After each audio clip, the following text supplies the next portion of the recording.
Karena sesungguhnya siapapun yang berselawat kepadaku 1 kali, sallallahu alaihi biha asyran, maka Allah akan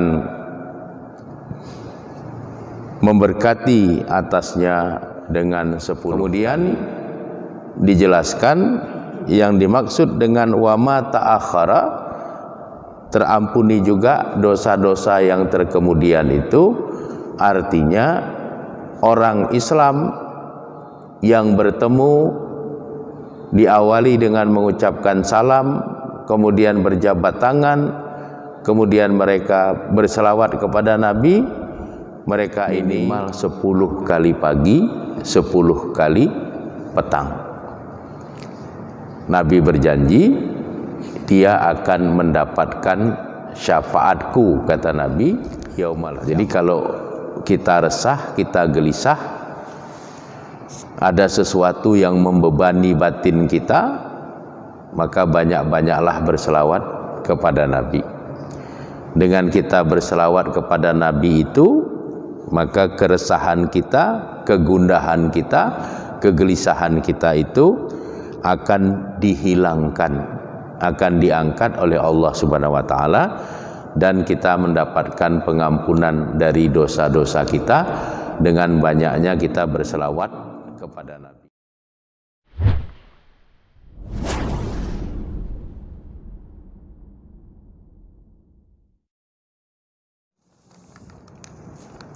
Kemudian yang keenam, ketika kita menulis, ketika kita menulis kitab atau menulis di dalam buku, ini hendaknya dalam tulisan kita itu kita iringi dengan tulisan berselawat kepada Nabi Sallallahu Alaihi Wasallam. Ini merujuk kepada hadis riwayat Imam Tabrani dari sahabat Abu Hurairah, di mana Nabi mengatakan, man sholla alayya, siapapun yang berselawat kepadaku, fi kitabin, di dalam buku, di dalam tulisannya, lam tazalil malaikatu tastaghfiru lahu, maka malaikat tidak akan berhenti memohonkan ampunan baginya, madamasmi fi zalikal kitab, selama namaku, kata Nabi, masih tertulis di dalam kitab itu. Jadi kalau kita menulis kitab, di dalam kitab itu kita tulis selawat kita kepada Nabi, maka sejak kita tulis sampai nanti kitab itu rusak, nggak bisa lagi dibaca orang, barulah permohonan ampunan malaikat kepada Allah untuk orang yang menulis itu berhenti. Tapi kalau kitab itu tidak rusak, maka sepanjang itu pula lah malaikat tidak pernah berhenti memohonkan ampunan kepada Allah untuk orang yang menulis selawat kepada Nabi di dalam kitabnya itu. Ini juga Rasul mengingatkan kepada kita, jangan sampai kita melewatkan berselawat kepada Nabi di dalam tulisan-tulisan kitab yang kita tulis, karena manfaatnya malaikat akan terus memohonkan ampunan untuk kita kepada Allah kalau kita di dalam kitab kita itu menulis selawat kepada Nabi Sallallahu Alaihi Wasallam. Lalu yang ketujuh, kita juga diajarkan berselawat kepada Nabi ketika kita membuka atau memulai pidato atau ceramah atau nasihat, atau pada saat kita ingin menyampaikan gagasan-gagasan kita kepada orang banyak. Hal ini sebagaimana hadis yang diriwayatkan oleh Imam Ibnu Mandah dari sahabat Jabir bin Abdullah. Nabi bersabda, kullu amrin zibalin, atau kulumrin zibalin, setiap sesuatu yang memiliki kebaikan, la yabda'u fihi bizikrillah, yang tidak dimulai di dalamnya dengan berzikir kepada Allah atau menyebut nama Allah, summa bisolati alayya, kemudian diikuti oleh berselawat kepadaku, fahuwa aqta'u mamhukul barokah. Ya.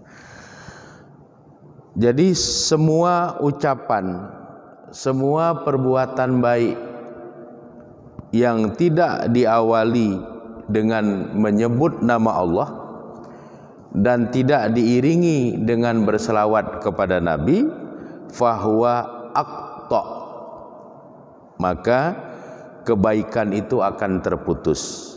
Aqta'u mamhukul barakah, dan terhapus pula keberkahannya. Jadi semua perbuatan baik, kullu amrin zibalin, semua perkara yang baik, semua perbuatan baik, semua ucapan-ucapan baik, semua gagasan-gagasan baik, kalau tidak diawali dengan menyebut nama Allah dan tidak diiringi dengan berselawat kepada Nabi, maka kebaikan itu akan terputus dan keberkahannya akan terhapus. Jadi setiap kali kita mau berbuat yang baik, maka jangan lupa berzikir kepada Allah. Dalam hal ini adalah menyebut nama Allah. Kemudian iringi dengan berselawat kepada Nabi. Supaya apa? Supaya kebaikannya tidak terputus, supaya keberkahannya tidak terhapus. Ya. Kemudian yang ke-8, Nabi mengajarkan kepada kita di setiap pagi dan petang ini agar kita berselawat kepada beliau. Jadi berselawatlah kepada Nabi setiap pagi dan petang dari hari-hari yang kita lalui di dunia ini. Hal ini merujuk kepada hadis yang diriwayatkan oleh Imam Nasai dari sahabat Abu Darda. Nabi mengatakan, man sholla alayya, siapapun yang berselawat kepadaku, hinna yusbaha asyoran, ketika waktu subuh 10 kali, atau ketika waktu pagi 10 kali, wa hinna yumsi asyoran, dan ketika petang hari 10 kali, adraktuhu syafaati yaumal qiyamah, adraktuhu, dia akan menemukan syafaatku yaumal qiyamah, nanti pada hari kiamat. Jadi kita harus membiasakan diri, lazim wa dawam, membiasakan diri dan mengekalkan amal, yaitu berselawat kepada Nabi setiap pagi 10 kali, setiap petang 10 kali. Karena Nabi berjanji, siapapun yang berselawat kepada Nabi 10 kali pagi, 10 kali petang, maka dia akan mendapatkan syafaat Nabi. Kapan? Yaumal qiyamah, nanti pada hari kiamat. Di pagi hari habis subuh ya kita sudah berzikir, kita berdoa, kemudian berselawatlah kepada Nabi minimal 10 kali pagi, 10 kali petang. Nabi berjanji dia akan mendapatkan syafaatku, kata Nabi, yaumal kiamah, nanti pada hari kiamat. Kemudian ketika disebut nama Nabi, ini kita diajarkan juga agar berselawat kepada beliau. Rujukannya hadis riwayat Imam Tirmizi dari sahabat Abu Hurairah.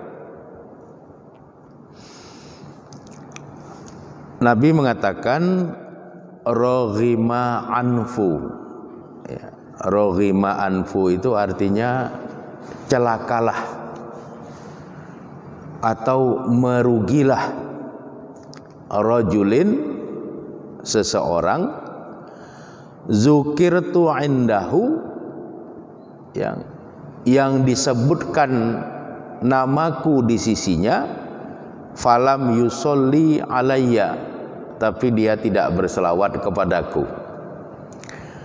Jadi kalau disebut nama Nabi Muhammad sallallahu alaihi wasallam, maka kita diperintahkan untuk berselawat pada saat nama Nabi disebutkan. Kalau tidak, roghima anfu, celakalah atau merugilah. Nah, jadi ini harus selalu kita ingat.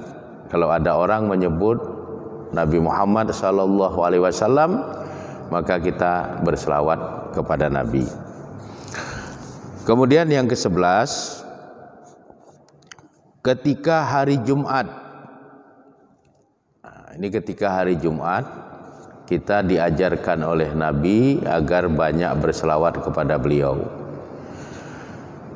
Jadi hitungan hari Jumat itu terhitung dari terbenamnya matahari di hari Kamis sore sampai sebelum matahari terbenam di hari Jumat. Itulah hari Jumat ya. Jadi kalau orang tanya hari Jumat itu kapan? Hari Jumat itu terhitung sejak matahari terbenam di hari Kamis sampai sebelum matahari terbenam di hari Jumat. Itulah hari Jumat. Dan pada hari Jumat itu Nabi mengajarkan kepada kita agar kita banyak berselawat kepada beliau. Rujukannya hadis yang diriwayatkan oleh Imam Nasai dan Imam Ibnu Majah dari sahabat Aus bin Aus. Nabi bersabda, inna min afdoli ayyamikum yaumal jumu'ati fihi khuliqa Adamu alaihi salam. Ya. Inna min afdoli, sesungguhnya bahagian dari yang paling utama, ayyamikum, dari hari-harimu, yaumal jumu'ati, yaitu pada hari Jumat. Fihi, di dalam hari Jumat itu, khuliqa Adamu alaihi salam, Allah telah menciptakan Adam alaihi salam. Fa'aksiru alayya minas sholati, oleh karenanya perbanyaklah oleh kamu berselawat kepadaku. Fa inna sholatakum, maka sesungguhnya selawat kamu kepadaku itu ma'rudatun alayya, akan dinampakkan kepada diriku. Jadi kalau kita berselawat pada hari Jumat, itu langsung dinampakkan oleh Allah dengan kemahakuasaan Allah kepada Nabi. Makanya Nabi mengatakan fa'aksiru alayya minas sholati, perbanyaklah oleh kamu sekalian berselawat atas diriku. Kapan? Yaumal jumu'ati, pada hari Jumat itu. Jadi istilahnya cash, langsung ditunjukkan kepada Nabi, ini umatmu yang bersalawat kepadamu, sipolan.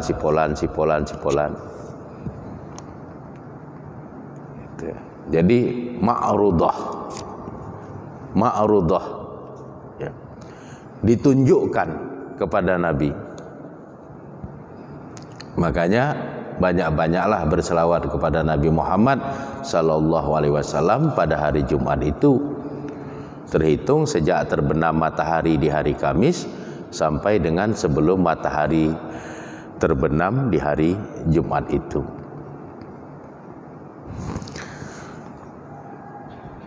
Kemudian kita diajarkan oleh Nabi untuk berselawat kepada beliau ketika kita berada di makam Nabi Muhammad sallallahu alaihi wasallam. Hal ini merujuk kepada hadis yang diriwayatkan oleh Imam Malik dan Imam Al-Baihaqi dari sahabat Abdullah bin Umar. An Abdillah ibni Dinar, dari Abdullah bin Dinar, qala, dia mengatakan, ra'aitu Abdullah ibni Umar, aku telah melihat Abdullah bin Umar yaqifu ala qabri Nabi sallallahu alaihi wasallam. Beliau berhenti di kuburan Nabi sallallahu alaihi wasallam. Wa yusolli ala Nabi sallallahu alaihi wasallam.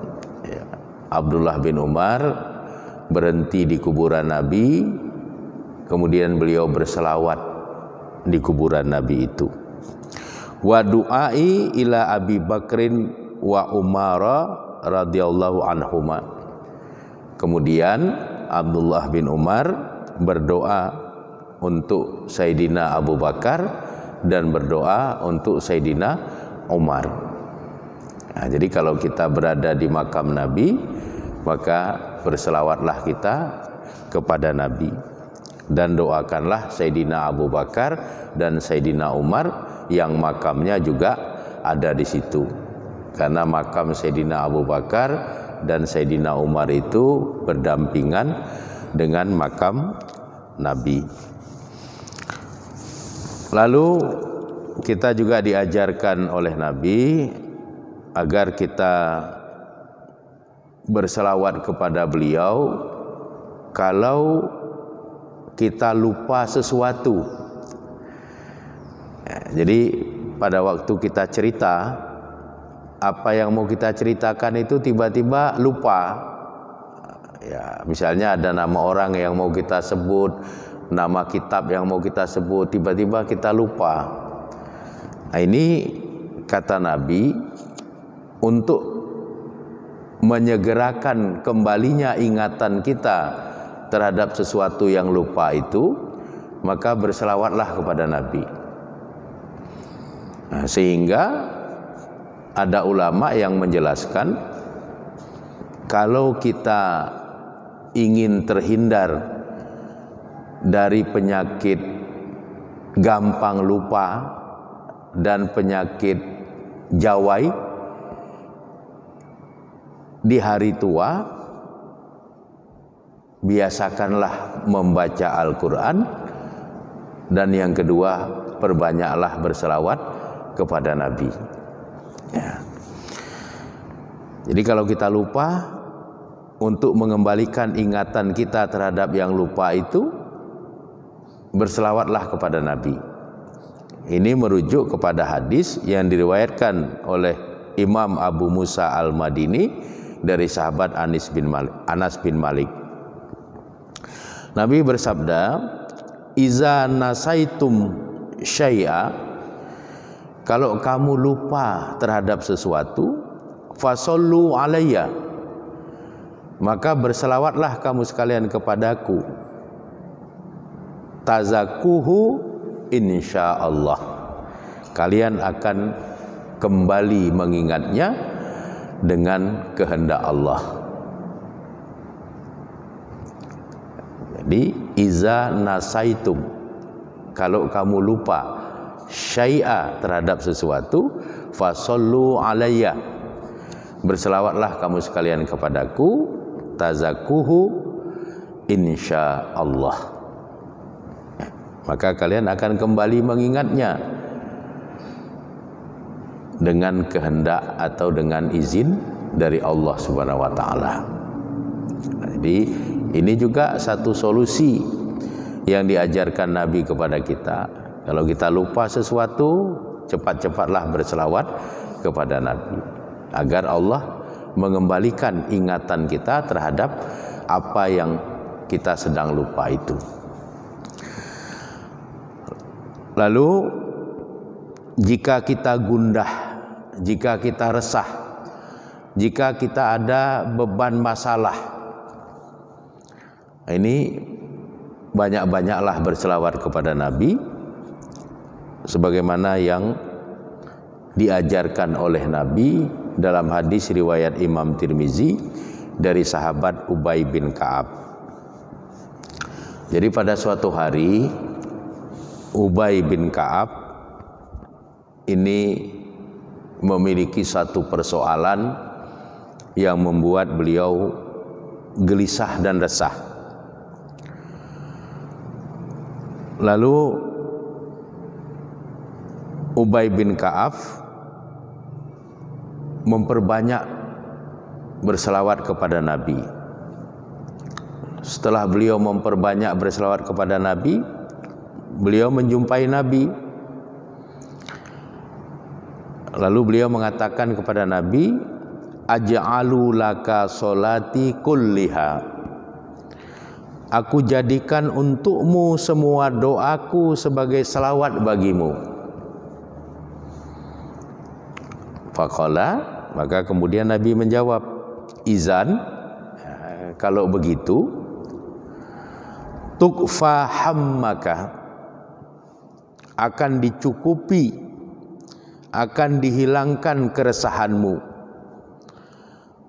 wa yughfaru laka zanbika, dan akan diampuni dosa-dosamu. Jadi kalau kita resah, kita gelisah, ada sesuatu yang membebani batin kita, maka banyak-banyaklah berselawat kepada Nabi.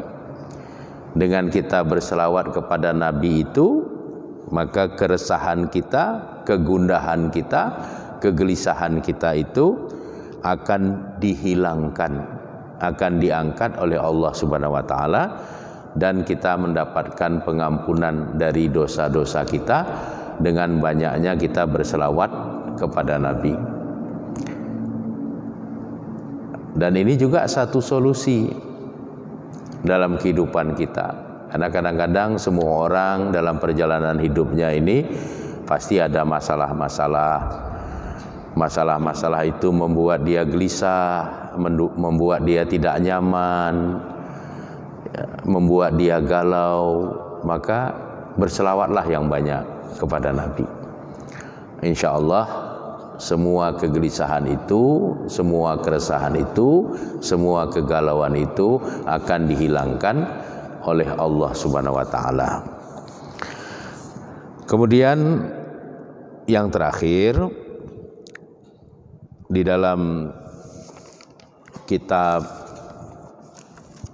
As-Salatu ala Nabi tadi itu dijelaskan tentang manfaat besar dari kita banyak berselawat kepada Nabi.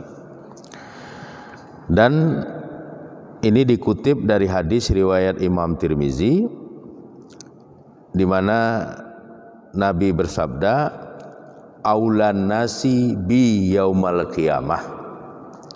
Aulan nas itu manusia yang paling utama atau manusia yang paling diutamakan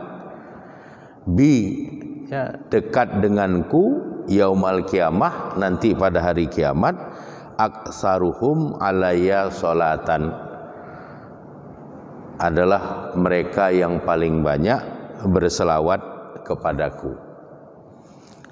Jadi kalau ingin menjadi aulanas, manusia yang paling diutamakan dekat dengan Nabi pada hari kiamat, maka aksaruhum, aksar itu kan isim tafdil, aksaruhum, mereka yang paling banyak apa? Alayya sholatan, berselawat kepadaku. Jadi kalau mau menjadi orang yang diutamakan untuk bisa dekat dengan Nabi pada hari kiamat, maka banyaklah berselawat kepada beliau.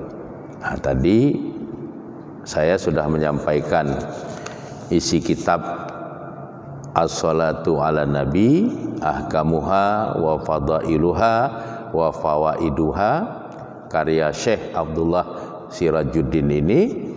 Hendaknya kita bisa memperhatikan dengan baik sehingga kita tahu waktu-waktu kapan Nabi mengajarkan kepada kita agar kita mengamalkan selawat kepada beliau ini dan mengamalkan selawat kepada Nabi sebanyak-banyaknya. Nah, tadi terutama di hari Jumat banyak berselawat kepada Nabi. Karena apa? Karena selawat yang kita lakukan di hari Jumat itu langsung dinampakkan kepada Nabi, sehingga Nabi tahu hari Jumat ini, ya, siapa-siapa saja dari seluruh dunia umat Nabi Muhammad yang berselawat kepada beliau. Dengan kemahakuasaan Allah, Nabi tahu, ya, karena ditunjukkan langsung. Itu keistimewaan kalau kita berselawat di hari Jumat ini, ya, sebagai hari di mana Nabi Adam alaihissalam diciptakan oleh Allah Subhanahu wa taala. Jadi inilah yang bisa saya sampaikan. Mudah-mudahan ini menjadi tambahan ilmu, tambahan semangat buat kita untuk selalu rajin beribadah, diantaranya selalu rajin berselawat kepada Nabi Muhammad sallallahu alaihi wasallam. Baik, kita akhiri pengajian kita pada subuh hari ini dengan mengucapkan alhamdulillahirabbil alamin, wallahu alam bisawab. Assalamualaikum warahmatullahi wabarakatuh.